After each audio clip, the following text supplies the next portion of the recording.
Hello and welcome to another exciting video here in Mathland. Today we're going to talk about the inclination of a line. Okay, I'm going to take you way back to pre-algebra where we had right triangles and we wanted to solve for the angle here. If I had given you a 2 and a 3 on the sides of this triangle, which would you use? Sine, cosine, or tangent? Well, we know that tangent is the opposite over adjacent, right? We don't have the hypotenuse side, so we're going to use this. So if I were to write the ratio of the tangent of this angle, we'll call it theta, that would be the ratio of the opposite side length 2 over 3. Okay, now if we were to find the actual angle measure here, we'd use our fancy button on our calculator, which is the arctan. So we go second arctan of 2/3. Ta-da! Okay, so that is the degree. Oops, wait, make sure I'm in the right mode. Oh, it's the radians. So that would be the radians. In radians, that would be approximately 0.588 radians. And if we wanted degrees, it would be approximately, let's change the mode here, and change it to degree, do the same thing, and we've got approximately 33.69 degrees. Okay, using our arctan button, we can find the degrees of this angle measure in this triangle, okay? And we can solve, find the other side line, or other angle and all that fun stuff, but now we're just looking for this angle here. Now if you notice, I'll put this over here, that 2/3, that's the opposite over adjacent in this particular triangle, but you can also say that the 2 could be the rise, and the 3 could be the run from this point. So if you went up 2 and over 3, you would get to this point right here. So the tangent of this angle relates to the slope.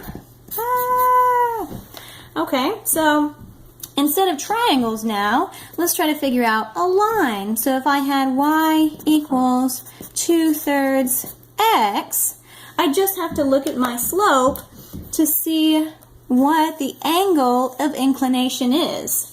So the tangent of that theta would be 2/3. But if I want to find the actual inclination or degree or radian of that line, I would take the arctan of that ratio. Okay, and that would give us the same thing we have over here. Okay, so all we're looking for is the slope in our lines here. Okay, if it has something else, a y-intercept, we just ignore that because we're just looking for the inclination. How much does it go up or down? So this is a positive slope. What happens if we get a negative slope? So let me give you another situation here. 4x plus 5y minus 9 equals 0. Okay, so here is my example for a line. We're trying to find the inclination of this line.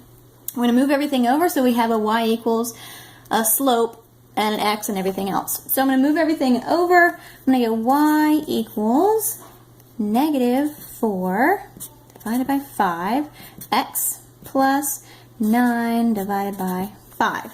Okay, so I can ignore this intercept for now. I'm not looking for that. I'm just looking for the slope. So I want to find my tangent of that. But if I were to draw this out and try to figure out where it is, the thing with the inclination is that it needs to be within 180 degrees in the top 2 quadrants. Or in radians, we need to go within 0 to pi over here. Okay, if it falls below here, that's something else. So we need to actually add pi or 180 to that. So we'll get to that in just a second. If I were to draw this out, from the origin, the rise is negative. So 1, 2, 3, 4. Okay, so I'm here. My run is 5. 1, 2, 3, 4, 5. So if I've got a point here, and I'm going to draw from my origin to that point, and then back here, my rise was -4, my run was 5. I'm looking for this angle right here. It falls within the 3 and 4, or the 4th quadrant here, but I need it to be above here. So if I extend my line here, all the way through there, here's the actual line with the negative slope. I want to know this inclination right here. It's going to be an obtuse angle here. So when you have a negative, just think it's going to be an obtuse angle. Okay, so it should be greater than 180 degrees. If it's not, you did something wrong. Okay, so I know that these guys, back in geometry, I learned the vertical angles, so these guys are the same. So if I want to find degrees, I'll take 180, then I'll add this theta, which I know will be negative. So essentially we're subtracting these. And then if I want to find my radians, I'm going to do pi plus my theta here, which I know is going to be negative because it's down here. It's a negative slope. The degree is going to be negative, but we need it within the top 2 quadrants here. Okay, so we're going to take 180. Oops, let's figure out what that theta is first. Okay, so we've got tangent, negative an arctan of -4/5. So that equals approximately, let's clear this out, clear. Okay, arctan of -4/5. Okay, so that's approximately, what am I in? This is degrees.